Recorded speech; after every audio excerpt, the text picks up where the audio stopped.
ಬಸವಣ್ಣನೇ ಪರಮ ಬಂಧುವೆನಗೆ ವಸುದೀಶ ಕಪಿಲ ಸಿದ್ಧ ಮಲ್ಲಿಕಾರ್ಜುನ ನಿಮ್ಮ ಹೆಸರಿಟ್ಟ ಗುರು ಬಸವಣ್ಣನಯ್ಯ.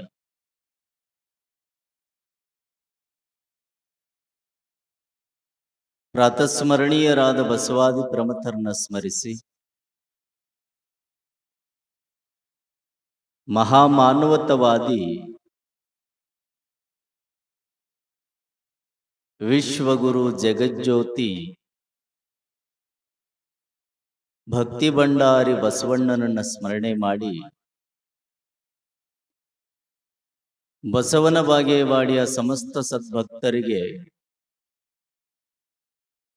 ಬೇಡಿದ ವರಗಳನ್ನ ನೀಡ್ತಾ ಇರುವಂತ ಮಹಾನ್ ಶಕ್ತಿ ಕರ್ತೃ ನಂದೀಶನ್ನ ಸ್ಮರಿಸಿ ಬಸವೇಶ್ವರರ ಜಾತ್ರೆ ಅಂಗವಾಗಿ ಹಮ್ಮಿಕೊಂಡಿರುವಂತ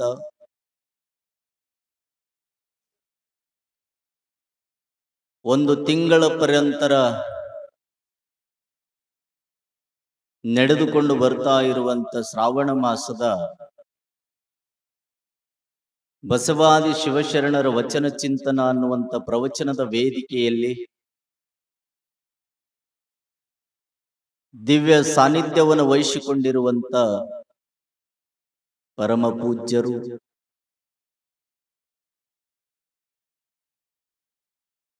ಆತ್ಮೀಯರಾಗಿರುವಂತ ಶ್ರೀಮನ್ ನಿರಂಜನ ಪ್ರಣಮ ಸ್ವರೂಪ ಸಿದ್ಧಲಿಂಗ ಮಹಾಸ್ವಾಮಿಗಳವರ ಪಾದ ಪದ್ಮಗಳಿಗೆ ಭಕ್ತಿಯ ಪ್ರಣಾಮವನ್ನು ಸಮರ್ಪಣೆ ಮಾಡಿ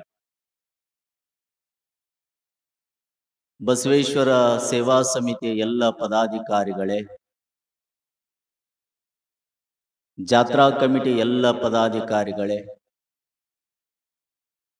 ಒಂದು ತಿಂಗಳ ಪರ್ಯಂತರ ನಾದ ನಿನಾದ ಸುನಾದಗಳ ಮುಖಾಂತರ ಸಂಗೀತದ ಸುದೇನ ಉಣಬಡಿಸ್ತಾ ಇರುವಂತ ಕಲಾ ಬಳಗವೇ, ಈ ಎಲ್ಲ ಪ್ರವಚನದ ಸಾರವನ್ನ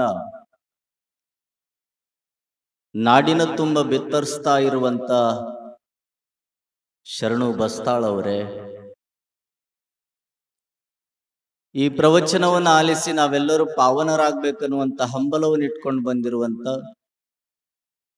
ಬಸವನ ಬಾಗೇವಾಡಿಯ ಮಹಾಜನಗಳೇ, ಮಾತೆಯರೇ, ಮುದ್ದು ಮಕ್ಕಳೇ, ತಮ್ಮೆಲ್ಲರ ಅಂತರಂಗದಲ್ಲಿರುವಂತಹ ಚಿಜ್ಯೋತಿಗೆ ಶರಣು ಶರಣಾರ್ಥಿ.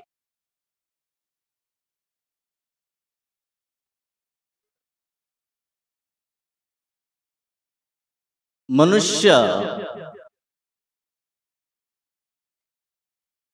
ಈ ಭೂಮಿಯ ಮೇಲೆ ಬದುಕುವವರೆಗೂ ಸಹಿತ ಸುಖವಾಗಿರಬೇಕು ಅಂದ್ರೆ ಯಾವ ತರನಾಗಿ ಬದುಕಬೇಕು ಅನ್ನುವಂತ ವಿಚಾರವನ್ನು ಶರಣರು ನಮಗೆ ತಿಳಿಸ್ತಾರೆ. ಭೌತಿಕದ ಸಂಪತ್ತನ್ನ ಸಂಗ್ರಹ ಮಾಡಿದ್ರೆ ಸುಖದಿಂದ ಇರಲಿಕ್ಕೆ ಸಾಧ್ಯ ಇಲ್ಲ.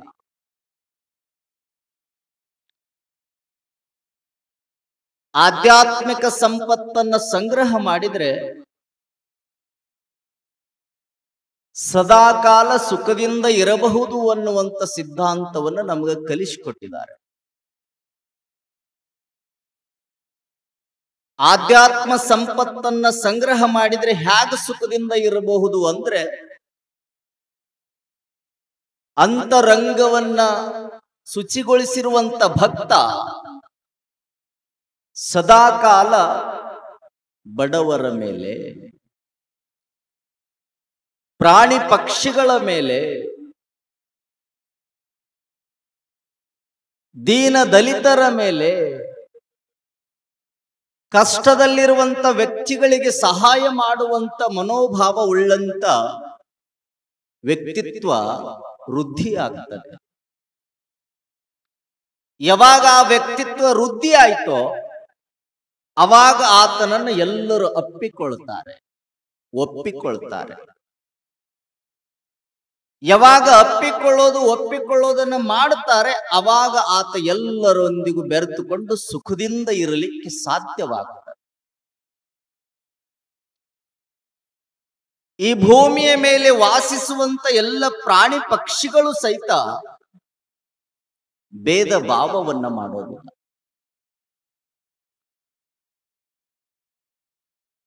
ನೀರಿನೊಳಗ ಜಲಚರ ಪ್ರಾಣಿಗಳು ಅಂತ ಇರ್ತಾವೆ. ಆ ಎಲ್ಲ ಪ್ರಾಣಿಗಳು ಸಹಿತ ತಮ್ಮ ತಮ್ಮ ಕುಲವನ್ನ ಹಿಡಿದುಕೊಂಡು ಬಡದಾಡ್ತಾ ಇರ್ತಾವೆ. ಮೀನುಗಳನ್ನ ತೆಗೆದುಕೊಳ್ಳ್ರಿ, ಕಪ್ಪೆಗಳನ್ನ ತೆಗೆದುಕೊಳ್ಳಿ, ಮೊಸಳೆಗಳನ್ನ ತೆಗೆದುಕೊಳ್ಳಿ, ಯಾವುದಾದ್ರೂ ಸಹಿತ ಸರೀಸೃಪಗಳೇನದಾವ ಎಲ್ಲವೂ ಸಹಿತ ತಮ್ಮ ತಮ್ಮ ಕುಲವನ್ನು ಹಿಡ್ಕೊಂಡು ಬಡದಾಡ್ತಾವೆ. ಅಂತ ವ್ಯವಸ್ಥೆಯಲ್ಲಿರುವಂತ ಮೂಕ ಪ್ರಾಣಿಗಳಿಗಿರುವಂತ ಪ್ರಜ್ಞೆ ಈ ಮಾತನಾಡುವಂತ ಮನುಷ್ಯನಿಗೆ ಇಲ್ಲ ಅಂತಾರೆ ಶರಣರು. ಮಾತಾಡುವಂತ ಮನುಷ್ಯನಿಗಿಲ್ಲ. ಈ ಮನುಷ್ಯ ಎದ್ದ ತಕ್ಷಣ ಯಾರನ್ನಾದರೂ ನೋಡಿದ್ರೆ ಸಾಕು, ಅವನೊಂದಿಗೆ ಪ್ರೇಮದಿಂದ ಬದುಕುವಂತ ಮನೋಭಾವ ಇರೋದಿಲ್ಲ. ನಮ್ಮ ಮನೆ ಮುಂದೆ ಯಾರಾದ್ರೂ ಉತ್ತುಂಗಕ್ಕೆ ಬೆಳೆಯಲು ಪ್ರಾರಂಭ ಮಾಡಿದ್ರೆ ಅವರನ್ನ ಕಾಲು ಹಿಡಿದು ಜಗ್ಗಿ ನಾವೇ ಎತ್ತರವಾಗಿ ಬೆಳಿಬೇಕನ್ನುವಂತ ಮನೋಭಾವ, ಈ ಗುಣ ಮನುಷ್ಯನಿಗೆ ಬರಬಾರದು ಅಂತಾರೆ ಬಸವಣ್ಣವರು. ಈ ಭೂಮಿಯ ಮೇಲೆ ಶಂಕರರು ಆಗ್ಬೇಕಂದ್ರೆ ಮೊದಲು ನಾವು ಕಿಂಕರ ಭಾವವನ್ನು ತಂದುಕೊಳ್ಳಬೇಕು. ಯಾರು ಕಿಂಕರರಾಗ್ತಾರೆ ಅವರು ಮುಂದೊಂದು ದಿನ ಈ ಭೂಮಿಯೊಳಗ ಶಂಕರರಾಗಿ ಮೆರಿತಾರೆ ಅಂತಾರೆ ಬಸವೇಶ್ವರರು. ಆ ಭಾವ ನಮ್ಮಲ್ಲಿ ಬರಬೇಕು. ಕಿಂಕರ ಭಾವದಿಂದ ಬದುಕುವಂತ ಗುಣವನ್ನ ಬೆಳೆಸಿಕೊಂಡಾಗ ಇಡೀ ನಾಡಿನ ಸಮಸ್ತ ಮಾನವರೆಲ್ಲರೂ ನಮ್ಮನನ್ನು ಒಪ್ಪಿಕೊಳ್ತಾರೆ, ನಮ್ಮನನ್ನ ಪ್ರೀತಿಸುತ್ತಾರೆ. ಯಾವ ಸಂದರ್ಭದೊಳಗೆ ನಮಗೆ ಗೌರವ ಕೊಡಬೇಕು ಆ ಸಂದರ್ಭದಲ್ಲಿ ನಮಗೆ ಗೌರವವನ್ನು ಕೊಟ್ಟೇ ಕೊಡ್ತಾರೆ. ಹಾಗಾಗಿ ಕೂಡಿ ಬಾಳಬೇಕು ಅನ್ನುವಂಥ ಸಿದ್ಧಾಂತ, ಕೂಡಿ ಬದುಕಬೇಕು ಅನ್ನುವಂಥ ಸಿದ್ಧಾಂತ, ಕೂಡಿ ನಲಿಬೇಕು, ಕೂಡಿ ಕಲಿಬೇಕು, ಕೂಡಿ ಬಾಳಬೇಕು ಅನ್ನುವಂಥ ಎಲ್ಲ ವಿಚಾರಧಾರೆಗಳನ್ನ ಈ ಮಾನವ ಕುಲಕ್ಕೆ ನೀಡಿರುವಂತ ಮಹಾತ್ಮರು ಅಂದ್ರೆ 12ನೇ ಶತಮಾನದ ಬಸವಾದಿ ಶಿವಶರಣರು. ನಾವೆಲ್ಲರೂ ಖುಷಿ ಪಡಬೇಕು, ಆನಂದ ಪಡಬೇಕು. ಸದಾಕಾಲ ಬಸವೇಶ್ವರರು ಹೇಳಿರುವಂತ ಮಾರ್ಗವನ್ನ ಅಷ್ಟೇ ಅಲ್ಲ, ಕನ್ನಡ ನಾಡಿನ ಎಲ್ಲ ದಾರ್ಶನಿಕರು, ಅನುಭಾವಿಗಳು, ಸಾಹಿತಿಗಳು, ಮಾರ್ಗದರ್ಶಕರು, ಜ್ಞಾನಿಗಳು ಎಲ್ಲರೂ ಹೇಳೋದು ಇದೇ ಒಂದು: ನಿನ್ನಲ್ಲಿ ಭೇದ ಭಾವ ಅನ್ನುವಂಥ ಗುಣವನ್ನ ವೃದ್ಧಿ ಮಾಡಿಕೊಳ್ಬೇಡಪ್ಪ. ಸದಾಕಾಲ ಎಲ್ಲರನ್ನ ಪ್ರೀತಿಸುವಂತ ಮನೋಭಾವವನ್ನ ವೃದ್ಧಿ ಮಾಡಿಕೊಂಡು ಬದುಕಿದರೆ ನಿನ್ನನ್ನು ಎಲ್ಲರೂ ಸಹಿತ ಅಪ್ಪಿಕೊಳ್ಳುತ್ತಾರೆ. ನಾವಂತೇವೆ, ನಾನು ಎಲ್ಲರನ್ನು ಪ್ರೀತಿಸೋದಿಲ್ಲ, ಎಲ್ಲರೂ ನನ್ನನ್ನ ಪ್ರೀತಿಸಬೇಕು ಅನ್ನುವಂಥ ಮನೋಭಾವ. ಯಾರಿಗೂ ನಾನು ಗೌರವವನ್ನ ಕೊಡೋದಿಲ್ಲ, ಎಲ್ಲರೂ ನನ್ನನ್ನು ನೋಡಿದ್ರೆ ಗೌರವವನ್ನ ಕೊಡಬೇಕು ಅನ್ನುವಂಥ ಭಾವ. ನಾನು ಯಾರನ್ನ ಪ್ರೀತಿಸುತ್ತೇನೆ ಅವರು ನನ್ನನ್ನ ಪ್ರೀತಿ ಮಾಡ್ತಾರೆ. ನಾನು ಯಾರಿಗೆ ಗೌರವವನ್ನ ಕೊಡ್ತೇನೆ ಅವರು ನನಗೆ ಗೌರವವನ್ನ ಕೊಡ್ತಾರೆ ಅನ್ನುವಂಥ ಗುಣ ನಿನ್ನಲ್ಲಿ ಬೆಳಿಬೇಕು ಅಂತಾರೆ ಶರಣರು. ನೀವೆಲ್ಲರೂ ಮದುವೆಗೆ ಅಥವಾ ಯಾವ್ದಾದ್ರೂ ಮನೆಯೊಳಗಿರುವಂತ ಕಾರ್ಯಕ್ರಮಕ್ಕೆ ಹೋದಾಗ ಈ ರೊಕ್ಕ ಬರಿಸಿ ಬರ್ತಿರ್ಲಿ, ಏನಂತೀರ? ಅಯ್ಯರಿ ಐರ ಬರ್ಸಿ ಬರ್ತಿರ್ಲಿ, ಅಯ್ಯರಿ ಬರಿಸಿ ಬರ್ತಿರಲ್ಲ. ನೀವು 101 ಬರ್ಸಿದ್ರಿ ಅಂದ್ರ ನಿಮ್ಮ ಮನೆಯೊಳಗೆ ಏನಾದ್ರೂ ಕಾರ್ಯಕ್ರಮಗಳು ನಡೆದವು ಅಂದ್ರ ಅವ್ರ ಪುಸ್ತಕ ನೋಡ್ತಾರ, ಅವ್ರು ಎಟ್ಟು ಬರ್ಸ್ಯಾರ. ನಾವು ಹೋಗಿ ಅಟ್ಟ ಬರ್ಸಿ ಬರೋದು. ₹1 ಹೆಚ್ಚು ಬರ್ಸೋದು ಬೇಡ, ₹1 ಕಡಿಮೆನೂ ಬರ್ಸೋದು ಬೇಡ. ಮುಯ್ಯಿಗೆ ಮುಯ್ಯ, ಐರಗೆ ಐರ, ಅದಕ್ಕೆ ಐರ ಮಾಡ್ತಾರಲ್ಲ. ಹಾಗ ನಮ್ಮಲ್ಲಿ ಯಾವ ಗುಣ ಬರಬೇಕು ಅಂದ್ರೆ ಅವರು ನಮ್ಮೊಂದಿಗೆ ಪ್ರೀತಿಯಿಂದಿದ್ದಾರೆ ಅಂದ್ರೆ ನಾವು ಅವರೊಂದಿಗೆ ಪ್ರೀತಿಯಿಂದ ಇರಬೇಕು ಅನ್ನುವಂತ ಐರ್ಯದ, ಈ ಮುಯ್ಯದ ಮನೋಭಾವ ನಮ್ಮಲ್ಲಿ ಬೆಳಿಬೇಕಂತಾರೆ ಶರಣರು. ಅದಕ್ಕೆ ಬಸವಣ್ಣವ್ರಂತಾರ ಕಾಗೆಯ ಗುಣ ಬಹಳ ಚಲೋ ಅದಪ್ಪ. ನೀವೆಲ್ಲರೂ ಕಾಗೆ ಬೇಡ ಬೇಡ ಬೇಡ ಅಂದ್ರು ಸಹಿತ ಕಾಗಿ ಬೇಡೋ, ಕಾಗಿಯಲ್ಲಿರುವಂತ ಗುಣವನ್ನ ಜೀವನದಲ್ಲಿ ಅಳವಡಿಸಿಕೊಂಡು ನಡೆದು ಬಿಟ್ರೆ ಸಾಕು, ಎಲ್ಲರೂ ನಿಮ್ಮನ್ನ ಅಪ್ಪಿಕೊಳ್ತಾರೆ, ಎಲ್ಲರೂ ನಿಮ್ಮನ್ನ ಅಪ್ಪಿಕೊಳ್ತಾರೆ. ಪರಸ್ಪರ ಧನ್ಯತೆ ಭಾವ ಬೇಕಂತೆ ಮನುಷ್ಯನಲ್ಲಿ, ಪರಸ್ಪರ ಧನ್ಯತೆಯ ಭಾವ, ಪರಸ್ಪರ ವಿನಮ್ರ ಭಾವ ಮನುಷ್ಯನಲ್ಲಿ ಮೂಡಬೇಕಂತ. ನಮ್ಮಲ್ಲಿ ಪರಸ್ಪರ ಧನ್ಯತೆಯ ಭಾವ ಬೇಕು ಅಂದ್ರೆ ಅವರು ಹೆಚ್ಚು ನಾವು ಕಡಿಮೆ, ನಾವು ಹೆಚ್ಚು ಅವರು ಕಡಿಮೆ ಅನ್ನುವಂತ ಮನೋಭಾವ ಬರಬಾರದು. ನಾನು ಒಂದೇ ಅವರು ಒಂದೇ, ನಾನು ಹೇಗಿದ್ದೀನಲ್ಲ ಅವರು ಹಾಗೆ ಇರಬೇಕು ಅನ್ನುವಂತ ಪರಸ್ಪರ ಧನ್ಯತೆಯ ಭಾವ ಬರ್ಬೇಕಂತ. ನಾವೆಲ್ಲರೂ ಧನ್ಯತೆಯ ಭಾವವನ್ನ ತಂದುಕೊಳ್ಳೋದಿಲ್ಲ. ಸದಾಕಾಲ ನಾವು ಹೋಗಿ ದೇವರ ಗುಡಿ ಮುಂದೆ ನಿಂತ್ರೆ ಸಾಕು ಸಾಕು. ನಮ್ಮ ಭಾವ ಏನು ಅಂದ್ರೆ ಯಾರು ಏನಾರ ಆಗಿ ಹಾಳಾಗಿ ಹೋಗ್ಲಿ, ನಾವು ಮಾತ್ರ ನೆಟ್ಟಿದ್ರು ಸಾಕ್ರಿ.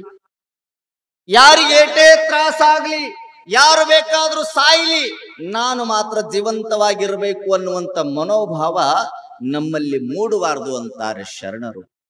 ಸದಾ ಕಾಲ ಅವರೊಂದಿಗೆ ಪ್ರೇಮದಿಂದ ಇರಬೇಕು. ಕೋಳಿ, ಆ ಕೋಳಿಯನ್ನು ಎಲ್ಲರೂ ಕಿತ್ತು ತಿಂತಾರೆ, ಕೊಯ್ದು ತಿಂತಾರೆ. ಆದ್ರೆ ಕೋಳಿಯ ಮನೋಭಾವ ನಮ್ಮಲ್ಲಿ ಇಲ್ಲಲ್ರಿ. ಕೋಳಿಯನ್ನು ಎಲ್ಲರೂ ಉಪಯೋಗ ಮಾಡ್ತಾರೆ.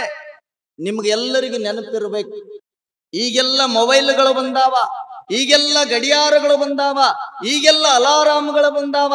ಆದ್ರೆ ಹಿಂದಿನ ಕಾಲದೊಳಗ ಯಾರ ಹತ್ರನು ಮೊಬೈಲ್ ಇದ್ದಿಲ್ಲ, ಅಲಾರಾಮ್ ಇದ್ದಿಲ್ಲ, ಯಾರ ಮನೆಯೊಳಗನು ಗಡಿಯಾರ ಇದ್ದಿಲ್ಲ.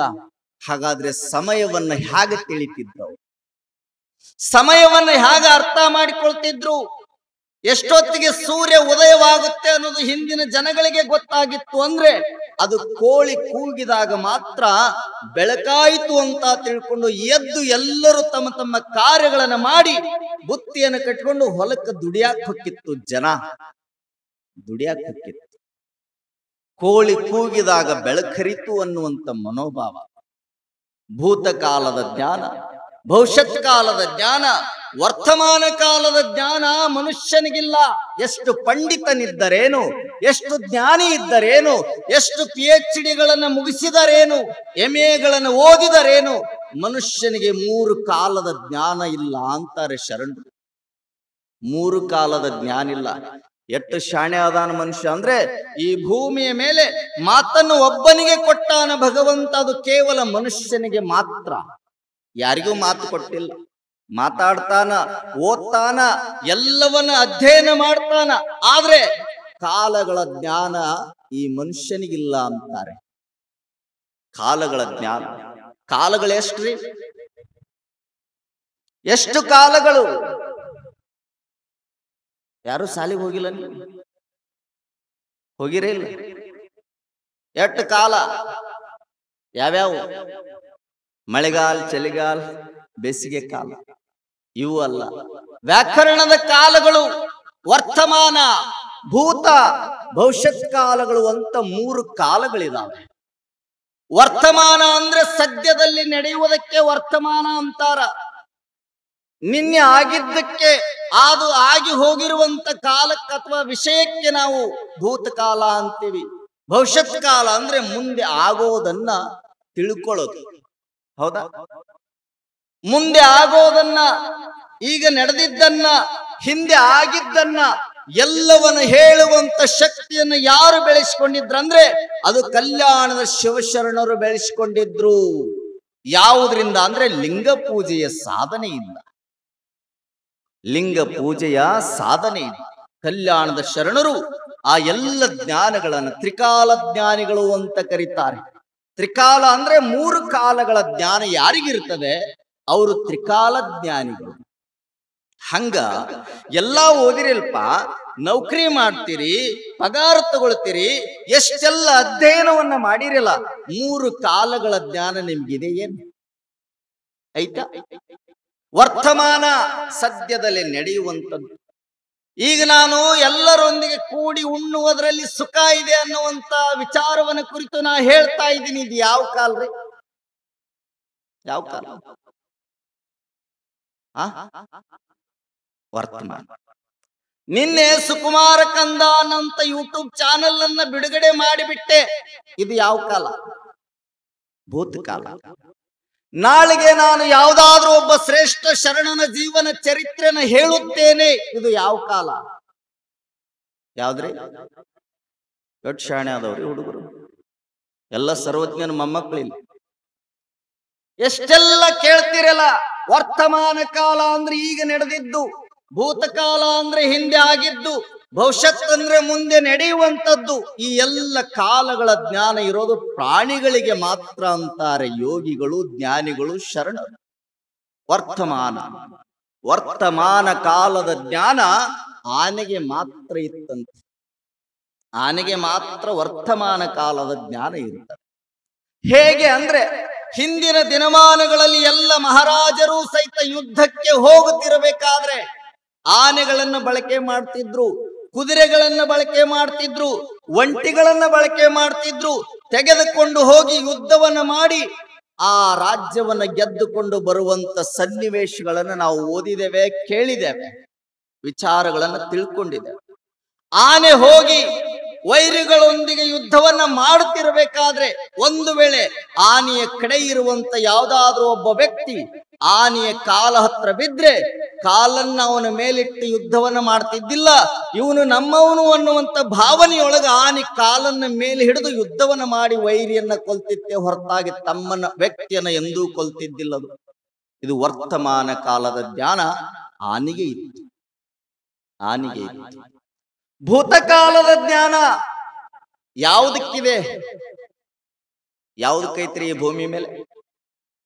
ಭೂತಮಾನದ ಕಾಲ ಯಾವುದಕ್ಕಿದೆ ಅಥವಾ ಜ್ಞಾನ ಯಾವುದಕ್ಕಿದೆ ಅಂದ್ರೆ, ಭೂತಕಾಲದ ಜ್ಞಾನ ಯಾವುದಕ್ಕಿದೆ ಅಂದ್ರೆ ಕೇವಲ ನಾಯಿಗೆ ಮಾತ್ರ. ನಾಯಿಯನ್ನು ಬಿಟ್ರೆ ನೀವೆಟ್ಟು ಡಬಲ್ ಡಿಗ್ರಿ ಮಾಡಿದ್ರು ನಿಮಗಿಲ್ಲದರ ಜ್ಞಾನ. ನಾಯಿಗೆ ಹೆಂಗಿದೆ ಅಂದ್ರೆ, ಬಹಳ ಮಂದಿ ಅಂತಾರ ನಾಯಿ ಅಂದ್ರೆ ಬಹಳ ಜನ ಸಿಟ್ಟಿಗೆ ಬರ್ತಾರೆ. ನಾಯಿ ಅಂದ್ಬಿಟ್ರೆ ಸಾಕು ಎಲ್ಲರೂ ಜಗಳಕ್ಕೆ ಬರ್ತಾರ. ಬರೇ ನಾಯಿ ಅಂದ್ರೆ ಸಾಕು ಜಗಳಕ್ಕೆ ಬರೋದು ಅಟ್ಟ ಅಲ್ರಿ, ಕೇಸ ಆಗಿಬಿಡ್ತೈತೆ, ಅದು ಕೋರ್ಟಿಗೆ ಹೊಕ್ಕೈತೆ. ಹಿಂಗ ನಡೆದಿತ್ತು. ಇಬ್ಬರು ಗೌಡ್ರು ಮನಿ ಎದುರಿಗೆ ಒಬ್ಬವಿದ್ದ, ಪಕ್ಕದಾಗ ಒಬ್ಬ ಭಕ್ತ ಇದ್ದ, ಜನ ಇದ್ದು. ಅಂದ್ರೆ ಇಬ್ರು ವ್ಯಕ್ತಿಗಳು ಒಂದ ಊರವರು. ಅವ್ರು ಏನ್ ಮಾಡಿದ್ರಂದ್ರ, ನಾ ಹಂಗ ಒಮ್ಮೆ ಊರಾಕ್ ಹೋಗಿದ್ದೆ. ಹೋದಾಗ ಇಲ್ರಿ ಇವ್ರ ಮನಿ ಎಲ್ಲಿ ಬರ್ತಂತ ಕೇಳಿದ್ ನಾನು. ಅಡ್ರೆಸ್ ಇರ್ತೈತಿ ನೋಡ್ರಿ, ಅದನ್ನ ತೋರಿಸಿದ ಮೇಲೆ ಈ ಮನಿ ಎಲ್ಲಿ ಬರ್ತೈತಿ ಅಂತ ಅವ ಅಂದ, ನಾ ಹೇಳುದಿಲ್ರಿ ಅಂತಾರ. ಯಾಕೆ ಹೇಳುದಿಲ್ಲ? ಇಲ್ರಿ ಹೇಳುದಿಲ್ಲ, ನಮ್ಗ ಅವನಿಗೆ ಒಂದು ಪುರಾಣ ಐತ್ರಿ, ನಮ್ದು ಅವನು ಒಂದು ಪುರಾಣ ಐತಿ, ನಾ ಹೇಳುದಿಲ್ಲ. ಹೇಳುವ ಮರ ಇರ್ಲಿ ಹೇಳಿ, ಯಾಕೆ ಹೇಳುದಿಲ್ಲ ಅವನ ಹೆಸರು? ಇಲ್ರಿ ನಮ್ಗ ಅವಾಗ ಜಗಳ ಆಗೈತಿ, ನಾ ಹೇಳಕ್ ಹೋಗುದಿಲ್ಲ. ಅದರ ದೊಡ್ಡ ಪುರಾಣ ಐತಿ, ಅವನ ಬಗ್ಗೆ ಕೇಳ್ಬೇಡ್ರಿ ಅಂದವ. ಇರ್ಲಿ ಬಿಡಪ್ಪ, ದೊಡ್ಡದಿದ್ರಿ ಏನಾತ ಒಂದಿಟ್ಟು ಸಣ್ಣದ್ ಮಾಡಿ ಹೇಳಿಬಿಡು ಅಂದ್ಯ. ಅವಾಗ ಅವ ಹೇಳಿದ, ಏನಿಲ್ರಿ ಅಜ್ಜಾರ, ಅವನ ಮನಿ ನಮ್ಮ ಮನಿ ಎದರ ಬದ್ರ ಐತಿ. ಅಲ್ಲೋ ಮತ್ ಎದರ ಬದ್ರ ಮನಿ ಇದ್ರು ಹೇಳುದಿಲ್ಲ ಅಂತೀಯಲ್ಲೋ ಮಾರಾಯ. ಏನಿಲ್ರಿ ಅಜ್ಜಾರ, ಅವನ ಮನಿ ನಮ್ಮ ಮನಿ ಎದರ ಬದ್ರ ಇದ್ರ ನಮ್ಮ ಮನ್ಯಾಗ ಒಂದು ನಾಯಿ ಐತಿ, ಅವ್ರ ಮನ್ಯಾಗ ಒಂದು ನಾಯಿ ಐತಿ. ಎರಡೂ ನಾಯಿ ಕೂಡಿದು ಒಂದು ದಿನ ಅಂಗಳದೊಳಗೆ ಜಗಳ ಮಾಡಕತ್ತಿದ್ವು. ಅಂಗಳದೊಳಗೆ ಜಗಳ ಮಾಡುವಾಗ ನನ್ನ ಹೆಂಡತಿ ಏನ್ ಮಾಡಿಲ್ದಂದ್ರ ಒಂದು ಕಲ್ಲು ತಗೊಂಡು ನಾಯಿಗೆ ಕಲ್ಲು ಹೋಗಲ್ದು. ಯಾರ ನಾಯಿಗೆ ಹೋಗಲ್ದ್ರಿ? ಯಾರ ನಾಯಿಗೆ? ಯಾರ್ದು? ಸ್ವಲ್ಪ ಜೋರ್ ಹೇಳ್ರಿ. ಗೌಡ್ರ ನಾಯಿ. ನಿಮ್ ನಾಯಿಗೆ ನೀವು ಒಗೆದಿಲ್ಲ ಬಿಡು ಎಲ್ಲ, ಯಾಕಂದ್ರ ಅದೇ ನಡೆದೈತಿ ಕಾಲ. ನೀವು ಅದನ್ನ ಮಾಡ್ತೀರಿ, ನಿಮ್ ನಾಯಿಗೆ ಒಟ್ಟ ಹೊಡಿದಿಲ್ಲ. ಮಂದಿ ನಾಯಿಗೆ ಕಲ್ಲು ಒಗೆಯೋದು. ಯಾವಾಗ ಕಲ್ಲು ಹೋಗದ ಆ ನಾಯಿ ಹೋಯ್ತು. ಅವನು ಹೆಂಡತಿ ನೋಡಿಲ್ದು, ನಮ್ಮ ನಾಯಿ ಕಲ್ಲು ಹೋಗಿತ್ತಾಳಂದ್ರ ಈಕಿನ ಬಿಡೋದು ಬೇಡ ಅಂತ ಅಕ್ಕಿನ ಹೇಳ್ಕೊಂಡು ಬಂದು ನಾಯಿ ಜಗಳ ಮಾಡುವಂತ ಜಾಗದೊಳಗೆ ಇಬ್ರು ಹೆಂಡತಿಯಾರು ಕುಸ್ತಿ ಹಿಡಿದ್ರು. ಎದ್ರ ಸಂಬಂಧ ಇದು? ಸ್ವಲ್ಪ ಇಟ್ಟ ಕೇಳ್ತಿರ್ತೀನಿ, ಹೇಳ್ಕೊಂತ ಹೋರಿ. ನಾಯಿ ಸಂಬಂಧ ಜಗಳ ಚಾಲು ಮಾಡಿದ್ರು. ಅಕ್ಕಿ ಜಡಿ ಈಕಿ ಕೈಯಾಗ, ಈಕಿ ಜಡಿ ಆಕಿ ಕೈಯಾಗ. ಇಬ್ರು ಜಗಳ ಚಲುವಾತ್. ಇಬ್ರು ಜಗಳ ಮಾಡುವಾಗ ಅವನು ಇದ್ದ ಒಳಗ, ಇವನು ಇದ್ದ. ಅವರಿಬ್ರು ಸರದ್ರು, ಅವರಿಬ್ರು ಜಗಳಕ್ಕೆ ಬಂದ್ರು. ಎದ್ರ ಸಂಬಂಧ? ಎಟ್ ಶಾಣೆ ಅದಿರಿ, ನಾಯಿ ಸಂಬಂಧ. ಜಗಳಕ್ಕೆ ಬಂದ್ರು, ಜಗಳ ಮಾಡಿದ್ರು. ಆ ಜಗಳ ಎಲ್ಲಿಗೆ ಹೋತಂದ್ರೆ ಪಂಚಾಯತಿಗೆ ಹೋತ್ ನೋಡ್ರಿ. ಆ ಪಂಚಾಯತಿ ಒಳಗೆ ಎಲ್ಲರೂ ಮುಖಂಡರು ಸೇರಿ ಹೋಗ್ಲಿ ಬಿಡು ಅಂತ ಇಬ್ಬರಿಗೆ ನ್ಯಾಯ ಬಗೆಹರಿಸಿ, ಅವೇನು ಬಡವಿದ್ನಲ್ಲ ಅವನಂಗ ನ್ಯಾಯ ಮಾಡಿಬಿಟ್ರು. ಅವನಂಗ ನ್ಯಾಯ ತೀರ್ಮಾನ ಮಾಡಿದ್ರು. ಗೌಡ ಅಂತಾನ, ನನ್ನ ಸಂಬಂಧ ಹಿಂಗ ಮಾಡಿ ಅಲ್ಲ, ನಿನ್ನೆಲ್ಲಿ ಬಿಡ್ತೀನಿ ಅಂತ ಅವ ತಾಲೂಕು ಕಚೇರಿಗೆ ಹೋದವ. ತಾಲೂಕು ಕಚೇರಿಗೆ ಹೋಯ್ತಿದ್ದು ಎದರ ಸಂಬಂಧ? ನಾಯಿ ಸಂಬಂಧ ಹೋಯ್ತು. ತಾಲೂಕ್ ಕಚೇರಿ ಒಳಗ ಗೌಡನಂಗಾತ್, ಮತ್ತ ಡಿಸ್ಟಿಕ್ಕಿಗೆ ಹೋದವ. ಅಲ್ಲೇ ಈ ಬಡವನಂಗಾತ್, ಮತ್ತವ ಹೋದ್ರಿ. ಎಲ್ಲಿಗೆ ಹೋದ? ಹೈಕೋರ್ಟ್ಗೆ ಹೋದವ. ಹೈಕೋರ್ಟ್ ದೊಡ್ಡದ, ಸುಪ್ರೀಂ ಕೋರ್ಟ್ ದೊಡ್ಡದ? ಸುಪ್ರೀಂ ಹೈಕೋರ್ಟ್ಗೆ ಹೋದ. ಹೈಕೋರ್ಟ್ಗೆ ಎದ್ರ ಸಂಬಂಧ ಹೋತ್ರಿ? ನಾಯಿ ಸಂಬಂಧ. ಹೈಕೋರ್ಟಿನೊಳಗ ತೀರ್ಮಾನ ಆತ ಗೌಡನಂಗ. ಇವ ಅಂತಾನ ಬಡವ, ಗೌಡನಂಗ ಹೈಕೋರ್ಟಿನೊಳಗ ತೀರ್ಮಾನ ಆದ್ರೆ ಏನಾತ್? ನಾನು ಸುಪ್ರೀಂ ಕೋರ್ಟಿಗೆ ಹೋಗ್ತೀನಂತ ಸುಪ್ರೀಂ ಕೋರ್ಟಿಗೆ ನ್ಯಾಯ ಹಾಕಿನ್ರಿ ಅಜ್ಜಾರ್ ಅಂದವ. ನಾನು ಕೇಳಿದೆ, ಎಷ್ಟು ಖರ್ಚಾಗೈತ್ಲೆ ತಮ್ಮ ಅಂತ. ಒಂದ್ 8-10 ಲಕ್ಷ ಹೋಗೈತ್ ನೋಡ್ರಿ ಅಂದ್ರ. 8-10 ಲಕ್ಷ ಕಳ್ಕೊಂಡಿದ್ದ ಅದ್ರ ಸಂಬಂಧ್ರಿ? ನಾಯಿ ಸಂಬಂಧ. ನಾನು ಕೇಳಿದೆ, ಅಲ್ಲಪ್ಪ 8-10 ಲಕ್ಷ ಕಳ್ಕೊಂಡು ಸುಪ್ರೀಂ ಕೋರ್ಟಿನ ಮಠ ನ್ಯಾಯ ಹೂಡಿರಿಲ್ಲ, ಮತ್ತೆ ನಾಯಿ ಎಲ್ಲಿ ಅದಾವನ್ಯ? ನಾಯಿ ಎಲ್ಲಿ ಅದಾವನ್ಯ? ಅವ ಅಂದ, ಅಜ್ಜಾರ ಮರುದಿನ ಎರಡು ಸೇರಿ ನಮ್ಮ ಅಂಗಳದಾಗ ಮತ್ತೆ ಆಟ ಆಡಕತ್ತಿದ್ವು ಅವು. ಈಗ ಜಗಳ ಮಾಡಿ ಮರುಕ್ಷಣದಲ್ಲಿ ಕೂಡಿ ಬದುಕುವಂತ ನಾಯಿ ಚಲೋನೋ, ನಾಯಿಗಾಗಿ ಜಗಳ ಮಾಡಿ ನಾಯಿಗೋಸ್ಕರ ಮುಖವನ್ನ ಕೆಡಿಸಿಕೊಂಡು 8-10 ಲಕ್ಷವನ್ನ ಖರ್ಚು ಮಾಡುವಂತ ಮಾನವ ಚಲೋ ಅನ್ನೋದನ್ನ ನಾವು ತೀರ್ಮಾನ ಮಾಡ್ಬೇಕಲ್ಲ. ನಾವು ತೀರ್ಮಾನ ಮಾಡ್ಬೇಕಲ್ಲ. ಅದಕ್ಕೆ ಹೇಳ್ತಾರೆ, ನಾಯಿ ಅಂದ್ರೆ ಸಿಟ್ಟಾಗಬೇಡೋ. ನಾಯಿಯ ಗುಣ ನಿನಗಿಲ್ಲ, ನಾಯಿಯ ಜ್ಞಾನ ನಿನಗಿಲ್ಲ. ನಾಯಿ ಭೂತಕಾಲದ ಜ್ಞಾನವನ್ನ ಬಲ್ಲಂತದ್ದು. ನೀನು ಎಷ್ಟು ಓದಿದರೇನು, ಎಷ್ಟು ಜ್ಞಾನಿಯಾದರೇನು, ಆ ಕಾಲದ ಜ್ಞಾನ ನಿನಗಿಲ್ಲ. ಹೆಂಗಂದ್ರೆ ನಿಮ್ಮ ಊರಾಗ ಒಂದು ತುಡುಗಾಗಿತ್ತಂತ ತಿಳಿರಿ, ಕಳತನ ಆದಾಗ ಓಣ್ಯಾಗೆಲ್ಲರೂ ವಿಚಾರ ಮಾಡ್ತಾರೆ, ಏನಾರ ಆಗ್ಲಿ ಕಳತನ ಆಗೈತೆ ಅಂದ್ರ 2 ದಿನದ ಹಿಂದೆ ಕಳತನ ಆಗಿತ್ತು ಅಂದ್ರೆ ಪೊಲೀಸ್ ಸ್ಟೇಷನ್ ಹೋಗಿ ಕಂಪ್ಲೇಂಟ್ ಕೊಡ್ತೀರಿ. ನೀವು ಕೊಡ್ತೀರಲ್ಲ? ಕೊಟ್ಟ ಮೇಲೆ 2 ದಿನ ಆದ್ಮೇಲೆ ಪೊಲೀಸರು ಏನು ತಗೊಂಡು ಬಂದು ಕಳ್ಳನ ಹುಡುಕಾಕ ಬರ್ತಾರ್ರಿ. ಈ ಊರಾಗ ಇವ್ರ ಅನ್ರಿ ಪೊಲೀಸ್. ಖರೆ ಐತ, ಹುಡುಗರು ಹೇಳೋದು ಖರೆ ಐತಿ. ನಾಯಿ ತಗೊಂಡ ಬರ್ತಾರ. ನಾಯಿಯನ್ನ ತಗೊಂಡು ಬಂದು ಆ ಪೊಲೀಸರು ಆ ಮನೆಯೊಳಗ ಕಳತನ ಏನಾಗಿದೆ ಆ ಎಲ್ಲ ಸ್ಥಳವನ್ನ ಪರೀಕ್ಷೆ ಮಾಡ್ತಾರ. ಪರೀಕ್ಷೆ ಮಾಡಿ ನಾಯಿಯನ್ನ ಬಿಟ್ಟ ಮೇಲೆ ನಾಯಿ ಕೇವಲ ವಾಸನೆಯನ್ನು ಹಿಡಿದು ಕಳ್ಳ ಎಲ್ಲದಾನ ಅನ್ನೋದನ್ನ ಪತ್ತೆ ಹಚ್ಚುವಂತ ಜ್ಞಾನ ಇರುವಂತ ಪ್ರಾಣಿ ಈ ಭೂಮಿ ಮೇಲೆ ಅಂದ್ರೆ ನಾಯಿ ಮಾತ್ರ. ನಾಯಿ ಮಾತ್ರ. ನೀವು ಡಬಲ್ ಡಿಗ್ರಿ ಮಾಡಿರಿ, ಟ್ರಿಬಲ್ ಡಿಗ್ರಿ ಮಾಡಿರಿ, MA MPhil ಮಾಡಿರಿ, ಏನೆಲ್ಲ ಮಾಡಿರಿ ಅಂದ್ರು ಸಹಿತ ಹೋಗಿ ನಿಮ್ಮನ್ನು ಮನೆಯೊಳಗ ಮೂಸಿ ನೋಡಿಸಿ ಕಳ್ಳನ ಹಿಡಿ ಅಂದ್ರೆ ಮಗ್ಲ ಕಳ್ಳಿರ್ಲಿ ನಮಗ್ ಗೊತ್ತಾಗುತ್ತೆ. ಹಾಗಾದ್ರೆ ಜ್ಞಾನ ಯಾರಿಗಿದೆ ಅಂದ್ರೆ ನಾಯಿಗೆ ಮಾತ್ರ. ತಾಳಿದವರು ಗೆಲುವರು, ಆಳಗಳಿಗೆ ಇವರು,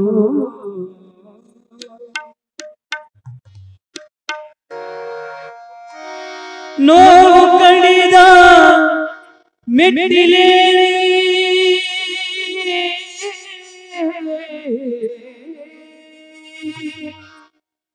ನೋವು ಕಡಿದ ಮೆಟ್ಟಿಲೇರಿ, ಶಿಕಾರಗಳಲ್ಲಿ ಹೊಳೆವರು,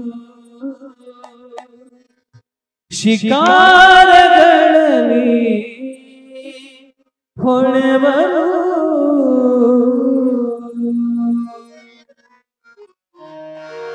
ಯಾರುಗೆ ಜರೆಗನಿ, ಯಾರುಗೆ ಜರೆಗನಿ, ಯಾವ ಹೆಸರ ಗರೆಗನಿ, ತಾಳಿನಿಲ್ಲು ಜೀವವೇ, ತಾಳಿನಿಲ್ಲು ಜೀವವೇ, ಸಹನೆ ನಿನ್ನ ಎಲ್ಲರೇ, ಸಹನೆ ನಿನ್ನ ಎಲ್ಲರೇ, ಯಾರುಗೇನೆ ಜರೆಗನಿ, ಯಾರುಗೇನೆ ಜರೆಗನಿ, ಆ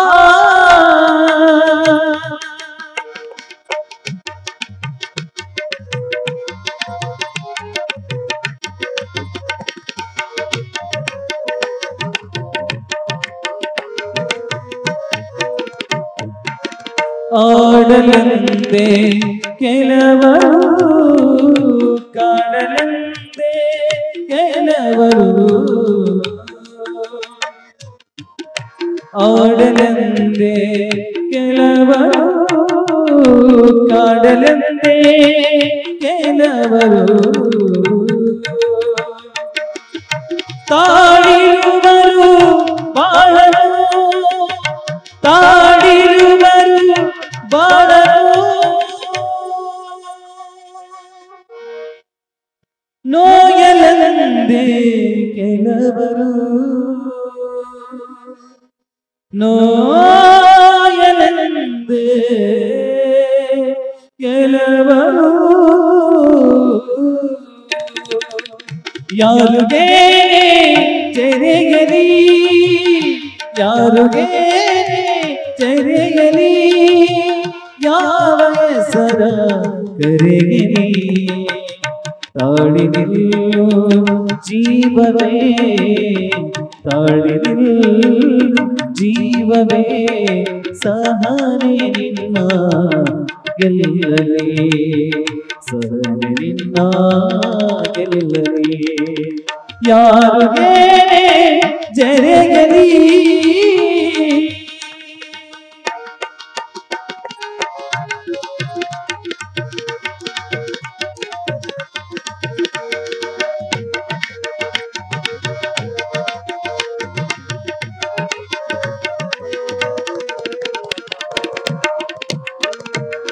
ತಾಳಿದವರು ಗೆಲುವರು ಆಳಗಳಿಗೆ ಇಳಿಯುವರು